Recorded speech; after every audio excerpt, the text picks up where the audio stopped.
Hello, CWF fans. Welcome to another edition of CWF Recoil. I'm your Ringside Pitch Man, Donnie Harris Jr., joined here for the very first time ever with Scott of Wrestling in a Movie, and our guest at this time, the new CWF World Heavyweight Champion, Marshal Briggs. Of course, Scott, how's it going today? Oh, it's going great, Donnie. Thanks for having me on here. I look forward to talking to Briggs and seeing what's coming up for the CWF. Yes, of course, we have a lot of questions for the lawman of the Coastal Wrestling Federation. A lot has been going down, especially in the main titles picture. And speak of the Angels, quote unquote, please welcome, ladies and gentlemen, the world champion of the CWF, the owner, the man that pays the bills, Marshal Briggs. Thank you so much. How are you guys doing tonight? Doing great. Thanks for having me. Yeah, Donnie. Doing very good, Briggs. All right. Well, first thing, Marshal, I want to thank you. You're a very busy man. You're a world champion. You're also owner of the company. You got to sign a lot of checks. You got a lot of business to take care of. So you giving your time today, me and Scott very much appreciate it. But I'm not going to stand on ceremony. I want to get right into it. The question that everyone has been asking, they've been texting me, they've been emailing me, they've been DMing me on Instagram. Why did Marshal Briggs at this point in time decide that he needed to be the world champion of the CWF? You own the company. You're the matchmaker. You're the sole proprietor. A lot of people are wondering, how much more prestige does Briggs need? That's funny, Donnie. That's funny. You laugh with me. Donnie, seriously, that's how you're going to start this interview off, by asking me an asinine question like that? Really? Are you serious? Yes, How Briggs, much I more am. prestige does Marshal Briggs need? First and foremost, Donnie, I would hope that you've been with this company long enough to understand that everything Marshal Briggs does is for the CWF, for what's best for this company. I've said it before. I've said it hundreds of times. As a matter of fact, I said it in the ring just last month. Did you not hear what I said, Donnie? Everything I do is for the betterment of the CWF.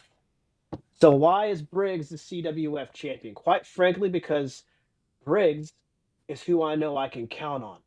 Briggs is who I know has his best interest of this company in mind. Briggs is the one that I know understands what that championship back there truly stands for and symbolizes. And it's excellence. It's busting your ass. And there ain't nobody in that locker room that's busted their ass and sacrificed more for this business, the CWF, than Marshal Briggs. And well, Briggs, it is an accomplishment actually by winning the CWF title. You've already been a D1 champion, multiple time tag team champion. You're the first ever Grand Slam champion in the CWF's history. So you've set a precedent, if you will. How does that feel? It doesn't feel great, Donnie, because let's be honest, I never wanted to be the CWF World Champion. You said before, to open up this podcast, when you talked about Marshal Briggs as the promoter, Marshall is the booker, and now he's his own champion. What promoter carries his own championship? I've seen it on Instagram, I've seen it on Twitter, I've seen it everywhere. People complaining, oh, this promoter put a belt on himself. You see, some people might think that makes him seem intelligent, but the fact is, it makes them seem even more, what's that word I use? Uninitiated, which means they're stupid and dumb and don't know their history. You know what other promoter put the company on their back? You know what other promoter and booker that carried their own championship? Does Scott, Donnie, do either of you know what that promoter's name might be? Jerry the King Lawler? The American Dream, Dusty Rhodes, was the NWA World's Champion in his own territory quite a few times. And why did Dusty do it? For the betterment of his brand, for the betterment of his company. So all those ass clowns that have a problem with Marshal Briggs being a CWF World Champion, what I would say is learn some history, have some humility, and shut your damn mouth and let it play out like it's going to play out. What was your next question, Donnie? Actually, I Well, want no, to there are follow up those. on that real quick. Please go ahead, I want, Scott. Briggs, with what you're saying, and it's very evident that the things you have done are for the betterment of the CWF by you taking that championship. But you had the D1 championship go to Sims, who it's been said lives behind a Circle K. So how does that look on the CWF when your D1 champion is like that? Well, you know, Scott, you make a very good point that somebody like Nathan Sims carries, quite frankly, one of the most meaningful championships in our company for what it stands for and what it represents. But you see, the Division One championship is the legacy of Division One Van Christopher. And Van Christopher is the man that established and legitimized the CWF Breakout Championship. As a matter of fact, Van Christopher is still the CWF Breakout Champion. But you see, the essence of the Breakout title was opportunity, was giving a shot, letting anyone that had the balls to step up and try to win that title to carry it. And that rule, that legacy, that essence is carried over to the Division One championship. Now, I don't like Nathan Sims, never have liked Nathan Sims. The best thing about Sims is his mama, because everybody loves Mama Sims. But the fact of the matter is this: Sims can't do anything on his own. That's been proven time and time Mm. again. So this little fluke D1 title reign that he has, it'll be short-lived. Because let's be honest, Nathan Sims may carry gold, but he's got true gold breathing down his neck, and that gold's name is Jay Blanchard. Well, Jay Blanchard See, I'm is scaring a Donnie Jay right Blanchard. over there. He's Donnie, yeah. mic drop. Yes. So Jay Blanchard, certainly very accomplished in his own right. One of the few men that you don't seem to be taking issue with at this point in time. But there's another criticisms that's been levied against you as the man that writes the rules. A lot of people are saying you have an unfair advantage the next time you defend your title because as the man that wrote the rules, you can amend those rules anytime you see fit, even during a match. How would you answer that criticism? Shut your mouth. I don't give a shit what your opinion is. To be quite honest, you see this shirt, it says Savage Justice. Donnie, what era did we just leave? Martial law. And now we're in the era of savage justice because you see what happened in the previous era was I allowed individuals to get things they should have never had. It started really with Justin Flo, who I'm sure we'll talk about in a minute, but then that trend just carried on to the person he lost the belt to and the people associated with everyone that's been involved with Flo over the past couple of years, with the exception of myself, really haven't been deserving. So you talk about the rules. You know, here's an unknown fact because a lot of people aren't smart enough to figure it out. When I was in the middle of that ring last month and I gave that heartfelt message to the CWF fans about being proud about being their champion, what this title represents, what it's going to represent in the future. If you remember the last thing I said, and that brings me to tonight. What happened right after I said that brings me to tonight? I was interrupted by a jackass with a cheap haircut named Justin Flo. But what Flo doesn't understand is I had every intention of relinquishing the CWF championship that night. That's what was next. But I couldn't because the scum, the slime, the disrespect, the insubordination from the prior era carried over. And it manifested itself in Justin Flo, who took it upon himself to interrupt the owner of the damn company. So he came out, he ran his mouth, he wanted a rematch. Willing a rematch because I hadn't beaten him yet. He wanted a shot at the title. I gave him a shot at the title later that night. Did I change any of those rules, Donnie? Or did I beat him fair and square? I don't remember there being a decisive conclusion to that match. Fans Why can, of was there course, no watch our test decisive? show. Matter of fact, Donnie, I'm going to ask Scott because I know he was there. How did that match end, Scott? with you, basically the way that match went to me was you were taking care of business. You and Flo were having it out. I honestly felt at that point you were like a dad beating his son some sense into him to finally, come on, man, get together. I didn't sense a hatred from Briggs. I sensed you just want him to do right, even though he may have really irritated you. That was what I got from that. So there was no pinfall, is what you're getting at, Donnie. There was no Yes, pinfall.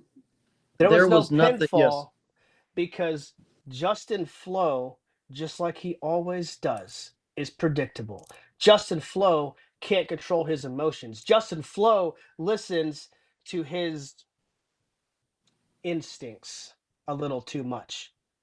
So I slapped that bitch right across the face like he deserves. And what happened? He got himself disqualified and he pissed away his shot at being CWF champion. That's not Briggs's fault, Donnie. That's not Briggs's fault, CWF fans. That's your spiked-haired hero's fault because he's an idiot. well, let's continue with some of the issues between you and Justin Flo. Now, a lot of credit where credit is due. Justin Flo's championship reign that started in 24 is a lot thanks to you. You, with a little help from Chris Mason, helped Justin Flo defeat the Defiant King Simon Phillips for the world championship. While Flo was champion, he was insulated with a good roster of talent that was on your payroll. You found great challengers for Justin Flo to face, such as TNA's Moose. Until there was a schism within the enterprises, and you guys are now, not on the same page, as you've very colorfully said. But Flo had some fair criticisms at you, quite frankly. He mentioned several times that you stabbed people in the back, that your brand of justice isn't always fair. I mean, let's look at it. The Retro Rebels, Simon Phillips, even going all the way back to the very first champion, James Veal. It seems when a champion steps out of line, it costs them their championship. Even Caden Marks, who you defeated for the D1 championship back in 24. But it seems that the criteria for what makes a world champion isn't always common knowledge for the champions. So my question to you is, what's the criteria now that we've entered this Savage Justice area? What does a champion have to do, whether it's Nathan Sims or whether it's the Epiphany, Darion Drummond? Donnie, you dug that hole yourself, man. What's the criteria to survive as a champion in this new era? The criteria to survive as a champion. First, I don't want to let that go. Scott had a very good point. That little issue between you and Darion, that was all on you. Because you do the same thing that so many others have done that have cost them dearly in the CWF. You run your mouth and you say shit you can't back up. So what happened to you is you said something about Darion. If I remember, right after he had lost the match, what did you say? Oh, tough loss, Darion, in a very sarcastic way. And what did that get you, Donnie? Matter of fact, I think that's the second time you did that. Because didn't a match happen between myself and you in Pensacola because you ran your mouth to me? It did. I remember I won that match. You want a rematch? I'm good. As far as I'm concerned, fans things might are like a settled between rematch. us. So, what does it take, Donnie? And I think the fans want one too, Scott, to be quite honest. What does it take? It takes exactly what I said in the video I posted on Instagram just a couple of weeks ago when I said you will earn everything you get here in the CWF. No more anointing of champions. No more automatic rematches. So Justin Flo, for example, he had a rematch. I was gracious, and he pissed it away. And now he thinks he's going to get another shot. Now he thinks he's still in the front of the line. Hell no. Justin Flo wants another match. Like I said, he's got to prove it. Anybody else in that locker room wants a match for this title, they got to prove it, which means you step up. You back up the shit that you talk. You cash those checks that your ass wrote. And if you don't, then you fall further and further and further away from gold. I don't care if the crowd loves you, the crowd hates you. So many people have an issue with Marshal Briggs being CWF World Champion. Shut your mouth and step up. Take it from me. Show me that you're the one that's worthy. So what's Justin Flo got to do? What's anybody else got to do? Prove me wrong. Show me you're deserving. Because right now I look at that roster. There's hardly anybody that deserves to carry the new CWF World Championship around and call themselves this company's champion. I don't care if you're a Flowhawk. I don't care if you're Pyrite Fool's Gold. I don't care if you call yourself a Southern Brute.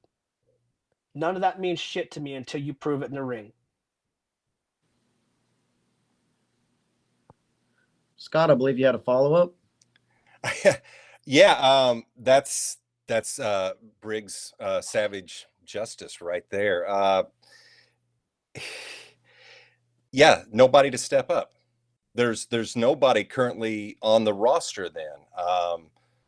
So what's going to happen? Are you seeing are we going to see more talent work their way in? Because you've already shown that you run the house, you run the show, it's your belt, and if you want it, you got to come get it.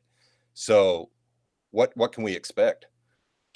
I'll tell you what, here's what we can expect. So the CWF has always been about opportunity and new talent. We're not like any other place where you see the same 15 people for 5 years wrestling the same matches over and over. No, the CWF has a fresh roster, fresh faces all the time, and that is going to remain true on June 20th.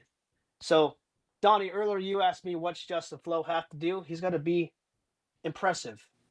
He's got to expect the unexpected. He's got to overcome obstacles that are unknown. And on June 20th, his obstacle is Elias Roman.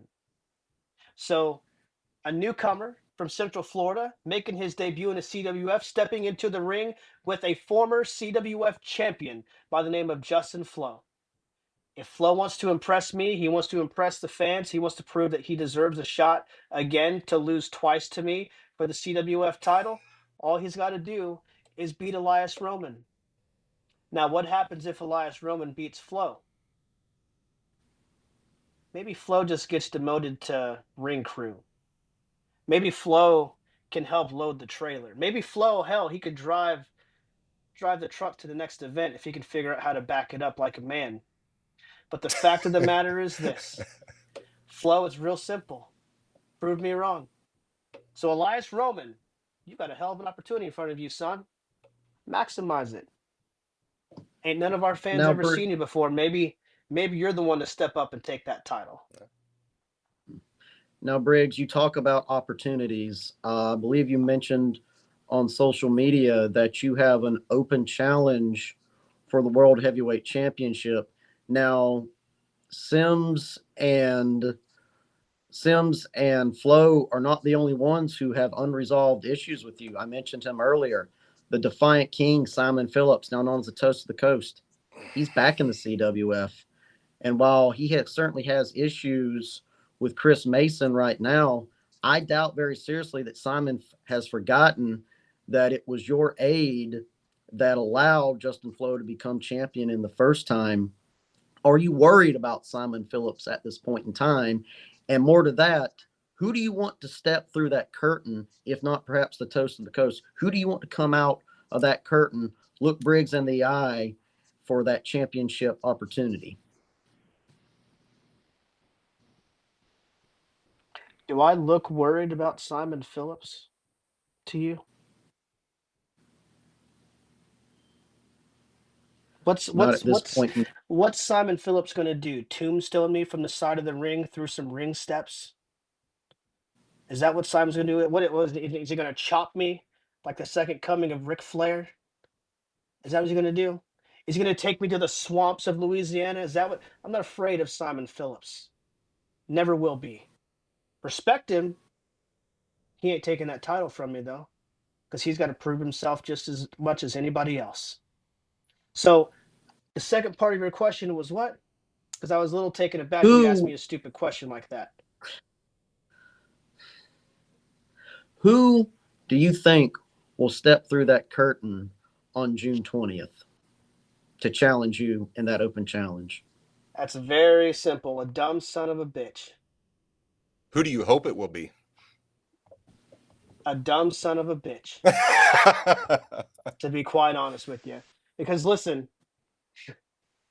I guess people don't understand that this isn't the Marshall Briggs of old. This isn't. See, you've talked about the past champions that I've may or may not have had some influence in them winning or not. And I'll do something a lot of people aren't able to do. I will admit that I've made mistakes with the CWF. We've had the wrong champions in the CWF.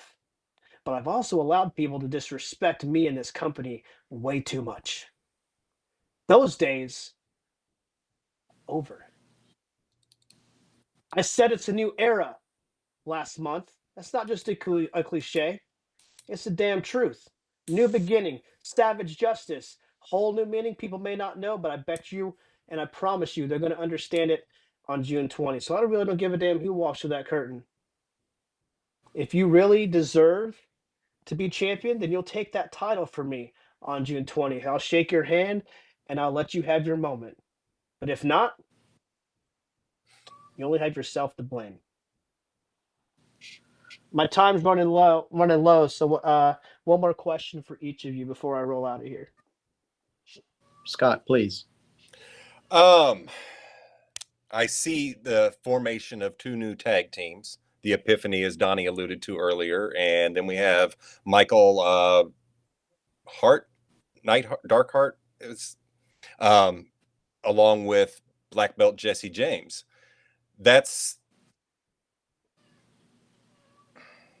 I honestly don't know where I was going with that, and I apologize. It's about opportunity, Scott. It's about opportunity. Now, I'm not a huge fan of the Epiphany because, quite frankly, I still think both their heads are up both their asses. But the fact is, you know, the person we have to blame for them being the CWF Tag Team Champions is your co-host here tonight. Yeah. Because, Donnie, you dug that hole. You started that. You lost control of Darion Drummond, and now you got to deal with it. Well, you don't have to deal with it because I don't think you don't have any control over him anymore, do you? I never did.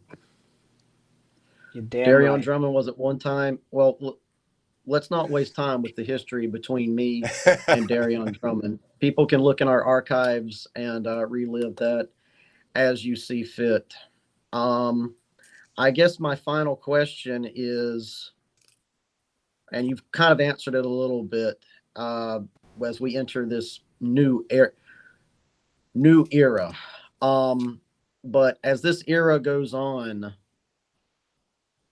what do you think the history books will say of Marshall Briggs as we enter this new time in the CWF?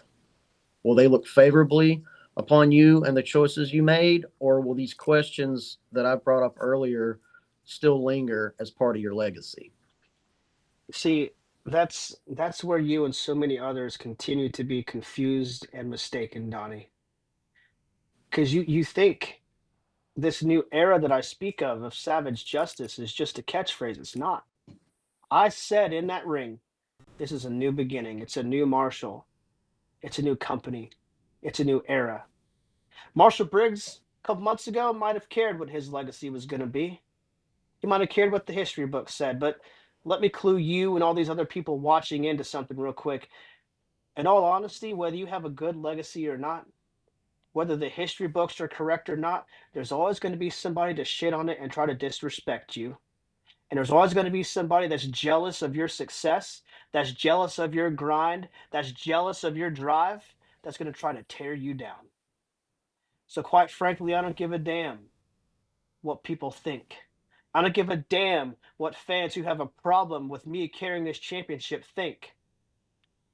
If they have a problem with it, Step up, challenge me, take the title, and then the history books will show that you were the first one to take a championship that you felt you deserved. At the end of the day, Donnie, my legacy's already been written. My legacy is those 3 letters in a corner of this screen. I built this shit. I started this from the ground up. I made the CWF what it is today. Yeah, we had help with some tremendous athletes. But make no mistake, those tremendous athletes didn't run on 3 hours of sleep. Those tremendous athletes didn't invest tens and tens and tens of thousands of dollars, more than a lot of the fans watching make in their entire lifetime, into the CWF. This is my legacy, Donnie. So I guess if you want to look at it, me carrying this championship until someone proves to me that they deserve it, I'm protecting my legacy. Does that answer your question?